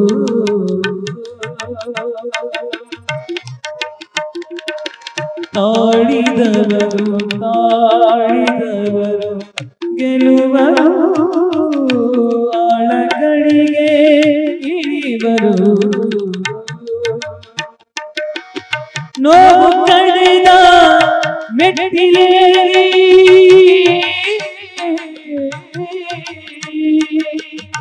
ನೋವು ಕಳೆದ ಮೆಟ್ಟಿಲೇರಿ ನೋವು ಕಳೆದ ಮೆಟ್ಟಿಲೇರಿ ಶಿಕಾರಗಳಲ್ಲಿ ಹೊಳೆವರು ಶಿಕಾರಗಳಲ್ಲಿ ಹೊಳೆವರು ಯಾರುಗೆ ಚೆರೆಯಲಿ ಯಾರುಗೆ ಚೆರೆಯಲಿ ಯಾವ ಹೆಸರ ಕರೆಯಲಿ ತಾಳಿ ನಿಲ್ಲು ಜೀವವೇ ತಾಳಿ ನಿಲ್ಲು ಜೀವವೇ ಸಹನೆ ನಿನ್ನ ಗೆಲ್ಲಲಿ ಸಹನೆ ನಿನ್ನ ಗೆಲ್ಲಲಿ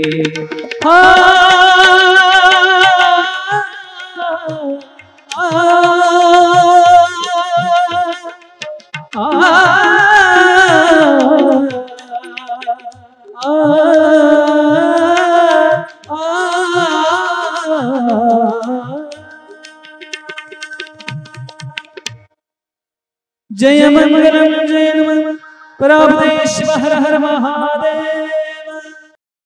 ಈ ಭವಿಷ್ಯತ್ ಕಾಲದ ಜ್ಞಾನ ಕೋಳಿಗೆ ಮಾತ್ರ ಇದೆ ಅಂತಾರೆ.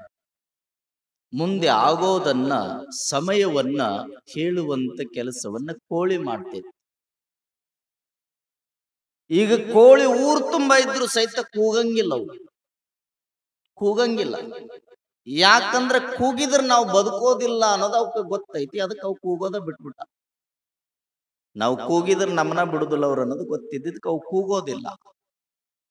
ಹಾಗೆ ಕಲ್ಯಾಣದ ಶರಣರು ಹೇಳ್ತಾರೆ, ಎಲ್ಲ ಜ್ಞಾನವನ್ನ ಬಲ್ಲಂತ ಪ್ರಾಣಿ ಪಕ್ಷಿಗಳೇನದಾವಲ್ಲ ಅವು ಎಲ್ಲವೂ ಸಹಿತ ಸದಾ ಕಾಲ ಕೂಡಿ ಪರಸ್ಪರ ಧನ್ಯತೆಯ ಭಾವದಿಂದ ಬದುಕ್ತಾವಪ್ಪ. ಯಾವಾಗ ಕೂಡಿ ಬದುಕ್ತಾವ ಅವಾಗ ಅವುಗಳು ಆನಂದ ಪಡ್ತಾವ. ಅದರಲ್ಲಿ ಸುಖ ಇದೆ ಅನ್ನೋದನ್ನ ಶರಣರು ಹೇಳ್ತಾ ಹೇಳ್ತಾ ಮಾನವನಿಗೆ ಹೇಳ್ತಾರೆ, ನೀನು ಸಹಿತ ಸುಖದಿಂದ ಇರಬೇಕಂದ್ರೆ ಕೂಡಿ ಬದುಕಬೇಕು, ಕೂಡಿ ಬದುಕಬೇಕು. ಇತಿಹಾಸದಲ್ಲಿ ಬರುವಂತ ಒಂದು ಕಳಿಂಗ ಯುದ್ಧ ಅಂತ ಆಗಿ ಹೋಗ್ತದೆ. ಇತಿಹಾಸದಲ್ಲಿ ಬರುವಂತ ಕಳಿಂಗ ಯುದ್ಧ, ಮೌರ್ಯ ಸಾಮ್ರಾಜ್ಯದ ಬಿಂದುಸಾರನ ಮಗನಾಗಿರುವಂತ ಅಶೋಕ, ಅವನು ರಾಜ ಆದಾಗ ತನ್ನ ರಾಜ್ಯದ ಪಕ್ಕದಲ್ಲಿರುವಂತ ಮತ್ತೊಂದು ರಾಜ್ಯ ಏನ್ ಮಾಡ್ತದಂದ್ರೆ, ಕಳಿಂಗ ಅನ್ನುವಂತ ರಾಜ್ಯ ನಮ್ಮ ರಾಜ್ಯಕ್ಕೆ ಧಕ್ಕೆಯನ್ನು ತರುವಂತ ಸಂಭವ ಇದೆ ಅಂತ ತಿಳ್ಕೊಂಡು ಗೋದಾವರಿ ಮಹಾನದಿಯ ಮಧ್ಯಭಾಗದಲ್ಲಿ ಯುದ್ಧಕ್ಕೆ ಅಣಿಯಾದ ಅಶೋಕ ಮಹಾರಾಜ, ಅಶೋಕ ಚಕ್ರವರ್ತಿ. ಯಾವಾಗ ಅಶೋಕ ಯುದ್ಧವನ್ನು ಮಾಡಲಿಕ್ಕೆ ಅಣಿಯಾದ, ಆ ಯುದ್ಧ ಭಯಾನಕವಾಗಿ ನಡೀತು. ಇತಿಹಾಸದಲ್ಲಿ ಬರುವಂತ ಒಂದು ಘಟನಾ ಇದೆ, ಕಳಿಂಗ ಯುದ್ಧ ಅಂತ ಕರೀತಾರೆ. ಆ ಯುದ್ಧ ನಡೆದಂತ ಸಂದರ್ಭದೊಳಗ ಆ ಯುದ್ಧದಲ್ಲಿ ಸುಮಾರು 1,50,000 ಜನಗಳಿಗೆ ಏನಾಗ್ತದಂದ್ರೆ ಬಂಧಿತರಾಗ್ತಾರೆ. 1,50,000 ಜನಗಳು, ಬೇರೆ ರಾಜ್ಯದ ಎಲ್ಲ ವೈರಿಗಳು ಅವ್ರನ್ನ ಬಂಧಿತ ಮಾಡ್ತಾರೆ. ಅದರೊಳಗನೆ ಸುಮಾರು 10,000 ಜನಗಳಿಗೆ ಗಾಯದಿಂದ ಇದ್ದೂ ಸತ್ತಂತೆ ಬದುಕುವಂತ ಸಮಯ. ರಕ್ತ ಅಲ್ಲೆಲ್ಲ ಚೆಲ್ಲಿದ್ದನ್ನು ನೋಡಿ, ಯುದ್ಧದ ಸಮಯದಲ್ಲಿ ರಕ್ತಪಾತವನ್ನು ನೋಡಿ ಅಶೋಕ ಅಂತಾನೆ, ಇದು ಸಾಮಾನ್ಯವಾದ ಯುದ್ಧವಲ್ಲ. ಈ ಯುದ್ಧವನ್ನು ನೋಡಿದ್ರೆ ನನಗೆ ಒಂದು ಕ್ಷಣ ಜೀವ ಹೋಗಿ ಬಂದಂಗ ಆಗ್ತದಲ್ಲ. ನಾನು ಇವರೊಂದಿಗೆ ಅಹಿಂಸೆಯಿಂದ ಬದುಕಬೇಕೇ ಹೊರತಾಗಿ ಹಿಂಸೆಯನ್ನು ಮಾಡಿ ಬದುಕಬಾರದು ಅನ್ನುವಂತ ತೀರ್ಮಾನಕ್ಕೆ ಬರ್ತಾನೆ ಅಶೋಕ. ರಾಜ್ಯವನ್ನ ಗೆದ್ದು ನಮ್ಮ ರಾಜ್ಯಕ್ಕೆ ಆ ರಾಜ್ಯವನ್ನ ವಶ ಮಾಡಿಕೊಳ್ಬೇಕು ಅನ್ನುವಂತ ಭಾವದಲ್ಲಿರುವಂತ ಅಶೋಕ ಕೊನೆಗೆ ಒಂದು ತೀರ್ಮಾನಕ್ಕೆ ಬರ್ತಾನೆ. ಈ ಯುದ್ಧದ ಪಾತವನ್ನು ನೋಡಿ, ಈ ಸಂದರ್ಭವನ್ನು ನೋಡಿ, ನಾನು ಇನ್ನು ಮೇಲೆ ಹಿಂಸೆಯನ್ನು ಮಾಡಬಾರದು ಅನ್ನುವಂತ ಸಿದ್ಧಾಂತಕ್ಕೆ ಬರ್ತಾನೆ ಅಶೋಕ. ಎಷ್ಟೋ ಜನಗಳು ಕೈಗಳನ್ನು ಕಳ್ಕೊಂಡಾರ, ಎಷ್ಟೋ ಜನಗಳು ಗಂಡನನ್ನು ಕಳ್ಕೊಂಡು ವಿಧಿವೆಯರು ಕಣ್ಣೀರು ಹಾಕ್ತಾರ, ಎಷ್ಟೋ ಜನಗಳು ಅನಾಥ ಮಕ್ಕಳಾಗ್ತವಲ್ಲ. ಹಾಗಾಗಿ ತಂದೆಯನ್ನು ಕಳ್ಕೊಂಡಿರುವಂತ ಅನಾಥ ಮಕ್ಕಳು, ಗಂಡನನ್ನು ಕಳ್ಕೊಂಡಿರುವಂತ ವಿಧಿವೆಯರು ಎಲ್ಲರೂ ನನಗೆ ಶಾಪ ಹಾಕಬಹುದು. ಅದಕ್ಕಾಗಿ ಇನ್ನು ಮೇಲೆ ನಾನು ಎಲ್ಲೇ ಯುದ್ಧವನ್ನು ಮಾಡಿದ್ರೆ ಅದು ಹಿಂಸೆಯ ಯುದ್ಧವಾಗಬಾರದು, ಅಹಿಂಸೆಯ ತತ್ವವನ್ನು ಪರಿಪಾಲನೆ ಮಾಡಿಕೊಂಡು ನಾ ಎಲ್ಲರೊಂದಿಗೆ ಪ್ರೇಮದಿಂದ ಪ್ರೀತಿಯಿಂದ ಧರ್ಮ ಮಾರ್ಗವಾಗಿ ನಡೀಬೇಕು ಅಂತ ತಿಳ್ಕೊಂಡು ಅಶೋಕ ತೀರ್ಮಾನ ಮಾಡಿ ಉಪಗುಪ್ತ ಮತ್ತು ಬಾಲಪಂಡಿತ ಅನ್ನುವಂತ ಬೌದ್ಧ ಧರ್ಮದ ಭಿಕ್ಕುಗಳನ್ನು ಭೇಟಿಯಾಗಿ ಅವರ ಪ್ರೇರಣೆಯನ್ನು ಪಡ್ಕೊಂಡು ಅವರಿಂದ ಸಂಸ್ಕಾರವನ್ನು ಪಡ್ಕೊಂಡು ಇನ್ನು ಮೇಲೆ ನಾನು ಪ್ರೀತಿಯಿಂದ ಬದುಕ್ತೀನಿ, ಧರ್ಮ ಮಾರ್ಗವಾಗಿ ಬದುಕ್ತೀನಿ ಅಂತ ತಿಳ್ಕೊಂಡು ಅಶೋಕ ಬೌದ್ಧ ಧರ್ಮವನ್ನು ಸ್ವೀಕಾರ ಮಾಡಿದ. ಎಲ್ಲಿದೆ ಸುಖ, ಎಲ್ಲಿದೆ ಪ್ರೀತಿ ಅಂದ್ರೆ ಯುದ್ಧದಲ್ಲಿಲ್ಲ, ಅಘಾತದಲ್ಲಿಲ್ಲ, ರಕ್ತಪಾತಗಳನ್ನು ಮಾಡುವಂತ ಸಂದರ್ಭದಲ್ಲಿ ಆ ಪ್ರೀತಿ ಇಲ್ಲ. ಎಲ್ಲಿ ಪ್ರೀತಿ ಅದ ಅಂದ್ರ ಎಲ್ಲಿ ಧರ್ಮವಂತರಾಗಿ ನಡೀತೇವೆ, ಎಲ್ಲಿ ಅಹಿಂಸೆಯ ತತ್ವವನ್ನು ಪಾಲನೆ ಮಾಡ್ತೇವೆ, ಎಲ್ಲರೊಂದಿಗೆ ಪ್ರೇಮದಿಂದ ಬದುಕಲು ನಾವು ಮುಂದಾಗ್ತೇವೆ, ಅಲ್ಲಿದೆ ಸುಖ, ಅಲ್ಲಿದೆ ಪ್ರೇಮ, ಅಲ್ಲಿದೆ ಪ್ರೀತಿ ಎನ್ನುವಂತ ಮಾತನ್ನ ತಿಳ್ಕೊಂಡು ಅಶೋಕ ಅಂದಿನಿಂದ ಈ ಹಿಂಸಾ ವೃತ್ತಿಯನ್ನ ಬಿಟ್ಟ. ನಾವು ಅರ್ಥ ಮಾಡಿಕೊಳ್ಬೇಕಲ್ಲ, ರಾಜ್ಯವನ್ನ ಆಳುವಂತ ಮಹಾರಾಜರು ಸಹಿತ ಹಿಂಸೆಯ ವೃತ್ತಿಯನ್ನು ಬಿಟ್ರು, ಎಲ್ಲರೊಂದಿಗೆ ಪ್ರೇಮದಿಂದ ಬದುಕಬೇಕನ್ನುವಂತ ಮನೋಭಾವ ಬಂತಲ್ಲ, ಹಾಗೆ ನಾವು ಬದುಕಿದ್ರ ಚಲೋ ಆಗ್ತದೆ. ಇಲ್ಲ ಅಂದ್ರೆ ಶರಣರ ಮಾತುಗಳನ್ನು ಕೇಳಿ ಇಲ್ಲೇ ಬಿಟ್ಟು ಹೋದ್ರೆ ಅದು ಸರಿ ಆಗೋದಿಲ್ಲ ಅನ್ನುವಂತ ಸಿದ್ಧಾಂತವನ್ನು ಇಟ್ಕೊಂಡು ಶರಣರು ಹೇಳ್ತಾರೆ, ಎಲ್ಲರೊಂದಿಗೆ ಪ್ರೀತಿಯಿಂದ ಬದುಕು, ಯಾರಿಗೆ ಇಲ್ಲ ಅವರಿಗೆ ಒಂದಿಷ್ಟು ಕೊಡು, ಯಾರು ನೋವಿನೊಳಗಿರ್ತಾರ ಅವರ ಹತ್ರ ಹೋಗಿ ಅವರಿಗೆ ನೋವು ಕೊಡಬೇಡ, ಒಂದಿಷ್ಟು ಅವರ ಕಣ್ಣೀರನ್ನು ಒರೆಸುವ, ಅದು ನಿನಗೆ ಪುಣ್ಯದ ಕೆಲಸ ಅಂತಾರೆ ಶರಣರು. ಈಗ ಹಂಚಿ ಉಣಬೇಕಂತ, ಕೊಟ್ಟು ಉಣಬೇಕಂತ, ಕೊಡದೇ ಉಣಬಾರ್ದು.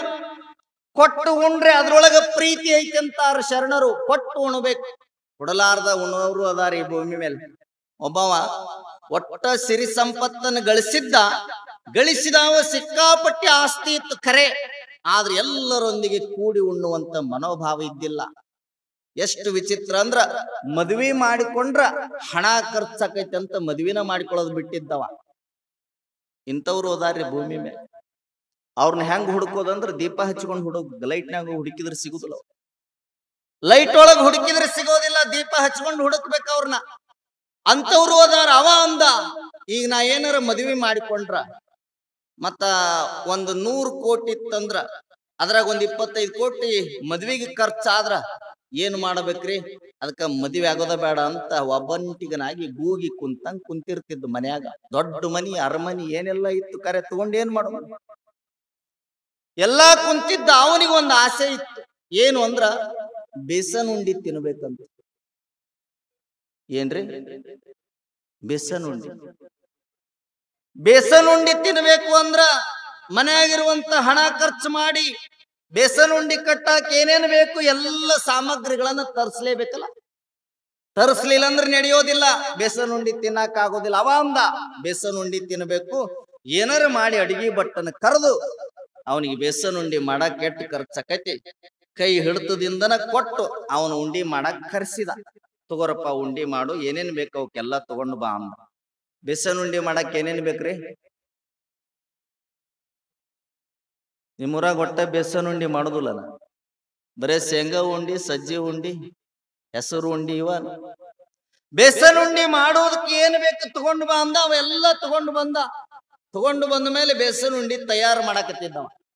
ಮಾಡುವಾಗ ಆ ಹುಡುಗ ಉಂಡಿ ಮಾಡವ ಒಂದು ಸ್ವಲ್ಪನು ಬಾಯಾಗ ಹಾಕೊಂಡಿದ್ದಿಲ್ಲ. ಅವ ನಮ್ಮಂದಿ ಅಡಿಗೆ ಮಾಡುವಾಗ ಸಾರಿಗೆ ಉಪ್ಪಾಗೈತಿಲ್ಲ, ತಿರುವುದೈತಿ, ಕೈಗೆ ಹಾಕಣೈತಿ, ನೋಡು. ದೇವ್ರಿಗೆ ಎಡಿ ಆಗುದಿಲ್ಲ ಅದು, ಮೊದಲು ಅವ್ರಿಗೆ ಎಡಿ ಆಗಿರ್ತೈತಿ. ಆದ್ರ ಅವ ಅನ್ಕೊಂಡ ಒಂದು ತಟಗನು ಸಹಿತ ಚೂರುನು ಸಹಿತ ನನ್ನ ಬಾಯೊಳಗೆ ಬೇಸನ್ ಉಂಡಿ ಹಾಕೊಳ್ಳೋದು ಬೇಡ. ಯಾಕ? ಅವ ಕೊಟ್ಟು ತಿಂತ ನನಗ ಅಂತ ಅವ ಅನ್ಕೊಂಡಿದ್ದ. ಕೊಟ್ಟು ತಿಂತಾನ, ಅವನಿಗೆ ಒಳ್ಳೆ ಭಾವ ಇದೆ, ಕೊಟ್ಟು ತಿಂತಾನ ಅಂತ ಅನ್ಕೊಂಡಿದ್ದ. ಎಲ್ಲ ಉಂಡಿ ರೆಡಿ ಆದವು. ಒಂದು ಉಂಡಿನೂ ಸಹಿತ ಅವ ತಗೊಂಡಿದ್ದಿಲ್ಲ. ಎಲ್ಲ ರೆಡಿ ಮಾಡಿ ತಗೊಂಡು ಬಂದು ಡಬ್ಬ್ಯಾಗ ಹಾಕೊಂಡು ತಂದ. ಆ ಜಿಪಣನ ಮುಂದೆ ನಿಂತ. ಉಂಡಿ ಮಾಡಿದೇನಪ್ಪ, ಮಾಡಿದೆ. ಅವು ಏಸಾಗ್ಯಾವ, ಒಂದು ಡಬ್ಬೆ ಆಗ್ಯಾವ. ಅವನ ಅಲ್ಲಿಡು ಅಂದ. ಇವ ಅಂದ, ಮತ್ ನನಗ್ರಿ ಅಂದಿವ. ನಿನಗೇನ್ ಕೊಡ್ಬೇಕು? ಕೊಡುದಿಲ್ಲ ಅಂದ. ಅವನಿಗೆ ಗೊತ್ತಿತ್ತು, ಉಣ್ಣುವಾಗ ತಿನ್ನುವಾಗ ಏನಾದ್ರೂ ನನ್ನ ಬಿಟ್ಟು ತಿನ್ನೋದಿಲ್ಲ ಅನ್ನುವಂತ ಭಾವ ಇವನಲ್ಲಿತ್ತು. ಆದ್ರೆ ಅವನಿಗೆ ಕೊಟ್ಟು ತಿನ್ಬೇಕನ್ನುವಂತ ಭಾವನೆ ಇದ್ದಿಲ್ಲ, ಕೂಡಿ ಉಣಬೇಕನ್ನುವಂತ ಭಾವ ಇದ್ದಿಲ್ಲ. ಅವಾಗ ಇವ ಅಂದ, ಹೆಂಗ್ ಮಾಡೋದ್ರಿ ಮತ್ತೆ ನನಗ್ ಕೊಡ್ಲಿಲ್ಲ ಅಂದ್ರೆ ಹೆಂಗ? ಅವಾಗ ಅವ ಅಂದಂತ, ಯಾರಿಗ ಚಲೋ ಕನಸು ಬೀಳ್ತೈತಿ ಅವ್ರ ಈ ಉಂಡಿ ತಿನ್ನೋದಂದವ. ಯಾರಿಗೆ ಚಲೋ ಕನಸು ಬೀಳ್ತೈತಿ ಅವರು ಈ ಉಂಡಿ ತಿನ್ನೋದಂದ. ಇವ ಅಂದ, ಆಯ್ತಾಳ್ರಿ ಅಂದ. ಆಯ್ತಾಳ್ರಿ ಸಾವ್ಕಾರ, ಹಂಗ ಮಾಡೋಣ. ರಾತ್ರಿ ಮಕ್ಕೊಂಡ್ರು. ಎಲ್ಲಿ? ತಮ್ಮನೆ ನಮ್ಮನಿಗೆ ಹೋಗಿ ಮಲಗ್ತೀನಿ. ಹೇ ಇಲ್ಲೇ ಮಲ್ಕೋಬೇಕು. ಮಲ್ಕೊಂಡ್ರು. ರಾತ್ರಿ ಕನಸಿನೊಳಗ ಇವೇನು ಜಿಪುಣಿದ್ನಲ್ಲ, ಅವನಿಗೊಂದು ಕನಸು ಬಿತ್ತು. ಹೆಂಗ ಬಿತ್ತು ಅಂದ್ರ ಮುಂಜಾನೆ ಎದ್ದು ಇಬ್ರು ಎದ್ರು. ಎದ್ದ ಮೇಲೆ ಕನಸು ಬಿದ್ದೈತೇನಪ್ಪ ಅಂತ, ಉಂಡಿ ಕೊಡ್ರಿ ಸಾವ್ಕಾರ ಅಂದ. ನಿನ್ ಕನಸು ಬಿದ್ದದೇನ? ಬಿದ್ದೈತಿ. ಹೇಳಗ ಹೆಂಗ್ರಿ ಸಾವ್ಕಾರ, ನೀವ ಎಲ್ಲದಕ್ಕೂ ಕಾರಣೀಕರ್ತರು, ನೀವ್ ಹೇಳಿದ ಮೇಲೆ ನಾ ಹೇಳ್ತೀನಿ, ಮೊದಲು ನೀವ್ ಹೇಳ್ರಿ ಅಂದ. ಅವತ್ ಚಲೋ ಕನಸು ಬಿದ್ದವ್ರಿಗೆ ಮಾತ್ರ ಉಂಡಿ ಎಂದಿರ್ತಾನಲ್ಲ ಇವ ಅಂತಾನ ಸಾವ್ಕಾರ. ಏನಿಲ್ಪ, ಹಂಗ ಹಿಂಗ ಮಾಡಿ ಬಾಗೇವಾಡಿ ಪಂಚಾಯತಿಗೆ ನಿಂತೆ ಸದಸ್ಯ ಆದೆ ಅಂದವ. ಆರ್ಸಿ ಬಂದೆ, ಸದಸ್ಯ ಆದೆ. ಮುಂದ ಹಂಗ ಹಿಂಗ ಮಾಡಿ ತಾಲೂಕಿಗೆ ನಿಂತೆ, MLA ಆದೆ. MLA ಆಗಿ ಆರಿಸಿ ಬಂದೆ. MLA ಆಗಿ ಆರಿಸಿ ಬಂದ ಮೇಲೆ ಮುಂದೆ ಏನೇನೋ ಆಗಿ ಶಾಸಕ, ಇದು ಏನು ಸಚಿವ ಆದೆ. ಸಚಿವಾಗಿ ಈ ನಾಡಿನ CM ಆದೆ ಅಂದವ. ಆತನ್ರಿ ಸಾವ್ಕಾರ, ಇಷ್ಟ ಕನಸು ಇನ್ನೂ ಐತಿ ಕೇಳೋ. CM ಆದೆ. CM ಆದ ಮೇಲೆ ಇಡೀ ಭಾರತ ದೇಶದ ಪ್ರಧಾನಿ ಆದೆ ಅಂತ ಹೇಳ್ತಾನ ನಾವು. ಕನಸಿನೊಳಗಿದ್ದು ಅಂದ್ರ ಚಲೋ ಕನಸಲ್ಲ. ಅವನ ಮಗಂದು ಇಂಥ ಕನಸು ಹೇಳಿಬಿಟ್ರು ಒಂದು ಉಂಡಿನೂ ನನ್ನ ಮನೆದು ಹೋಗುದಿಲ್ಲ, ನಾನು ಉಣ್ಬೋದು ಅಂತ ಅವ ತಿಳ್ಕೊಂಡಿದ್ದ. ಇವ ಯಾವಾಗ ಪ್ರಧಾನಮಂತ್ರಿ ಆದೆ, ಪ್ರಧಾನಮಂತ್ರಿ ಆಗಿ ಕೆಂಪು ಕೋಟೆ ಮೇಲೆ ನಿಂತು ಡೆಲ್ಲಿ ಒಳಗ ಧ್ವಜ ಹಾರಿಸಕತ್ತಿದ್ಯಾ ಅಂದಿವ. ಅಂದ ತಕ್ಷಣ ಅವ ಅಂದ, ಇವ ಅನ್ಕೊಂಡಿದ್ ಸಾವ್ಕಾರ, ಇಂಥ ಕನಸು ಅವಾಗೆಲ್ಲಿ ಬಿದ್ದಿರ್ತೈತಿ. ಏನಾರು ಒಂದ್ ಬಿದ್ದಿರ್ತೈತಿ ಅಂತ ಅವ ತಿಳ್ಕೊಂಡ. ಇವ ಅಂದ, ಸಾವ್ಕಾರ ನಿಮ್ ಕನಸು ಮುಗಿತೇನು? ಹೂನ್ಲೇ, ಕೆಂಪು ಕೋಟಿ ಮ್ಯಾಗ ಧ್ವಜ ಹರ್ಸಕತ್ತೀನಿ ಅಂದ. ಇವ ಅಂದ, ನಂದ್ ಹೇಳೇನ್ರಿ ಕನಸು? ಹೇಳು. ಮಲ್ಕೊಂಡಿದ್ದೀನ್ರಿ, ಒಂದು ದೇವ್ ಬಂತು. ಆ ದೇವ್ ಬಾಗ್ಲ ಬಡಿತ್ರಿ ಸಾವ್ಕಾರ. ಬಡದ ಮೇಲೆ ಏನ್ ಮಾಡಿದ್ರಿ? ಬಾಗ್ಲ ತೆರದನ್ರಿ. ತೆರದ ಮೇಲೆ ಅದು ಅಂತ್ರಿ, ನಿಮ್ ಮನ್ಯಾಗ ಬೆಸನ್ ಉಂಡಿ ಮಾಡಿರಲ್ಲ, ಹ್ಞೂ ನಡಿ ಅಲ್ಲಿಗಂತ್ರಿ. ನಮ್ ಸಾವ್ಕಾರ ಬೈತಾನ, ನಾ ಬರುದಿಲ್ಲ, ನೀ ಬರ್ಲಿಲ್ಲ ಅಂದ್ರ ನಾ ನಿನ್ನ ನುಂಗ್ತೀನಿ ಅಂತ್ರಿ ಅಂದವ. ಮತ್ತೇನ್ ಮಾಡಿದ್ವಿ? ಬೇಸನ್ ಉಂಡಿತ್ತೆ ಅಲ್ಲಿ ಹೋದಿನ್ರಿ. ಬೇಸನ್ ಉಂಡಿತ್ತೆ ಅಲ್ಲಿ ಹೋಗಿ ಏನ್ ಮಾಡಿದಿ? ಅದು ಹೇಳ್ತಿರಿ ದೆವ್ವ. ಅದ್ರ ಮೇಲೆ ಮುಚ್ಚಳ ತೆಗಿ, ಬಾಕ್ಸ್ ಓಪನ್ ಮಾಡಂತ್ರಿ. ಅಂದ ಮೇಲೆ ತೆಗದ ಮೇಲೆ ತಿನ್ನಂತ್ರಿ. ತಿನ್ನಂದ ತಕ್ಷಣ ನೋಡು ಸಾವ್ಕಾರ ಬೈತಾನ, ಸಾವ್ಕಾರ ನನ್ನ ಸುಮ್ಮ ಬಿಡುದಿಲ್ಲ, ನಾ ತಿನ್ನೋದಿಲ್ಲ ಅಂತ. ಅವಾಗ ಆ ದೆವ್ವ ಕೇಳಿದಿನ್ರಿ ಅಂದಾಗ ಅವ ಅಂತಾನ, ಮುಂದೇನ್ ಮಾಡಿದ್ವಿ? ದೆವ್ವ ಹೇಳ್ತ್ರಿ ತಿನ್ನಂತೂ, ತಿನ್ನಂಗಿಲ್ಲ ಅಂದ್ರ ನುಂಗ್ತೀನಂತೂ, ತಿಂದು ಬಿಟ್ಟೆ ಅಂದವ. ಇವ ಸಾವ್ಕಾರ ಅಂತಾನ, ಬುದ್ಧಿ ಐತೆನ್ಲೆ ಮಗನ ನಿನ್ನ, ಮಗ್ಲ ಮಲಗೀನಿ, ಎಬ್ಸ್ಬೇಕಿಲ್ಲ. ಅವಾಗ ಅವ ಅಂದ, ಅಲ್ರಿ ನಿಮ್ಮನ್ನ ಎಬ್ಸಿದ್ರ ಕೆಂಪು ಕೋಟೆ ಮೇಲೆ ನಿಂತು ಧ್ವಜ ಹಾರ್ಸಕ್ ಹಾಕಿತ್ತೇನ್ರಿ ಅಂದವ. ಕೆಂಪು ಕೋಟೆ ಮೇಲೆ ನಿಂತು ಧ್ವಜ ಹಾರ್ಸಕ್ ಹಾಕಿತ್ತೇನ್ರಿ. ಹೇಳುವ ತಾತ್ಪರ್ಯ ಅಂದ್ರೆ ನಿನ್ನಲ್ಲಿ ಎಷ್ಟು ಸಂಪತ್ತಿದ್ದರೇನೋ, ಬಡವನಾಗಿ ಬಂದಂತ ವ್ಯಕ್ತಿಗೆ, ಹಸಿದು ಬಂದಂತ ವ್ಯಕ್ತಿಗೆ ಒಂದಿಷ್ಟು ದಾನವನ್ನ ಮಾಡಿ, ಒಂದಿಷ್ಟು ಕೊಟ್ಟು ಉಂಡ್ರೆ ಮಾತ್ರ ನಿನಗೆ ಸುಖ ಸಿಗತೈತೆ, ಹೊರತಾಗಿ ನೀನೊಬ್ಬನೇ ನುಂಗಿದರೆ ಅದು ಸುಖ ಇಲ್ಲ ಅಂತಾರೆ ಶರಣರು. ಅದಕ್ಕೆ ನಾವು ಕೊಟ್ಟು ಉಣ್ಬೇಕು, ಕೂಡಿ ಬದುಕಬೇಕು, ಪ್ರೇಮದಿಂದ ಬದುಕಬೇಕು ಅನ್ನುವಂತ ಸಿದ್ಧಾಂತವನ್ನ ಬಹಳ ಸ್ಪಷ್ಟವಾಗಿ ನಮ್ಗ ಹೇಳಿಕೊಂತ ಬರ್ತಾರೆ ಕಲ್ಯಾಣದ ಶರಣರ ವಿಚಾರಧಾರೆಗಳು. ಒಂದ ದಿನಕ್ಕೆ ಮುಗಿಯೋದಿಲ್ಲ, ಬಹಳಷ್ಟಿದಾವೆ. ಆ ಎಲ್ಲ ವಿಚಾರಗಳನ್ನ ಜೀವನದೊಳಗೆ ನಾವು ಅಳವಡಿಸಿಕೊಂಡು ಬಿಟ್ರೆ ನಮ್ಮ ನಾಡೇ ಸುಖಿರಾಜ್ಯವಾಗ್ತದೆ, ನಮ್ಮ ನಾಡೇ ಕಲ್ಯಾಣ ರಾಜ್ಯವಾಗಿ ಕಂಗೊಳಿಸ್ತದೆ ಅನ್ನುವಂತ ಮಾತನ್ನ ತಾವೆಲ್ಲರೂ ನೆನಪಿನಲ್ಲಿಟ್ಕೊಂಡು ಅಂತ ಬಸವಾದಿ ಶಿವಶರಣರ ವಿಚಾರಧಾರೆಗಳನ್ನ ನಿಮ್ಮ ಜೀವನದಲ್ಲಿ ಅಳವಡಿಸಿಕೊಂಡು ನೀವು ಸಹಿತ ಆ ಬಸವಾದಿ ಶಿವಶರಣರ ಕೃಪೆಗೆ ಪಾತ್ರರಾಗಬೇಕು ಅನ್ನುವಂತ ಮಾತುಗಳನ್ನು ಹೇಳ್ತಾ, ತಾವೆಲ್ಲರೂ ಪ್ರೀತಿಯಿಂದ ಒಂದಿಷ್ಟು ನಿಮ್ಮ ಮನೆಯೊಳಗಿದ್ದಾಗ ಒಂದಿಷ್ಟು ಕೊಟ್ಟು ಉಣ್ರಿ, ಒಂದಿಷ್ಟು ಕರೆದು ಉಣಿಸುವಂತ ಕೆಲಸವನ್ನ ನೀವು ಮಾಡ್ರಿ ಅನ್ನುವಂತ ಮಾತನ್ನು ಹೇಳಿ ಇವತ್ತಿನ ಈ ಪ್ರವಚನಕ್ಕೆ ವಿರಾಮ ಕೊಡ್ತೇನೆ. ಇವತ್ತಿನ ಪ್ರವಚನದ ಸಾರವನ್ನ ಅಪ್ಪ ಬಸವಣ್ಣವರ ಪಾದಕ್ಕೆ ಅರ್ಪಣೆ ಮಾಡಿ ಮುಂದಿನ ಕಾರ್ಯಕ್ರಮಕ್ಕೆ ಅನುವು ಮಾಡಿಕೊಡ್ತೇನೆ.